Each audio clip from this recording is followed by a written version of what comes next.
হে জগৎবাসী,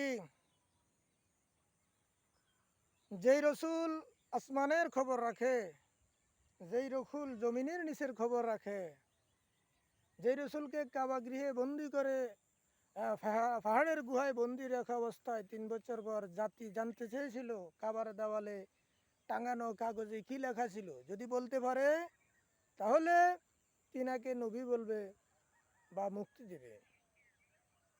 হে জাতি শোনো, যে রসুল আসমানের নিচের উপরের খবর রাখে, জমিনের নিচের খবর রাখে, সেই রসুল কি জানে না তুমি বাড়িতে কোথায় কি করো? তবুও একদল লোক রসুলের সামনে ঈমান এনেছে, কিন্তু পিছনে গিয়ে তার শত্রুপক্ষের সাথে হাত করত, উল্টো পথে কথা বলতে চলতো। তাই আল্লাহর কালামের মাধ্যমে বলছিল ইয়খাদিউন আল্লাহ আল্লাযীনা আমানু ওয়া মা ইয়াখদাউনা ইল্লা আনফুসাহুম ওয়া ইয়াশউরুন। অর্থাৎ কিছু লোক আছে সে আল্লাহকে ধোঁকা দিতে চায় এবং মুমিন বান্দাদেরকে ধোঁকা দিতে চায়, মূলত তারা নিজেরাই নিজেদেরকে ধোঁকা দিচ্ছে, তারা বুঝে না। ঠিক তেমনই রূপে এমন কিছু ভক্ত মুরিদান রয়েছে যারা মুর্শিদকেও ধোঁকা দিতে চায়।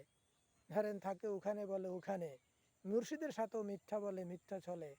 এইগুলি থাকবেই তো বলে কোরআন বর্তমান। হা, আফসোস জাতি।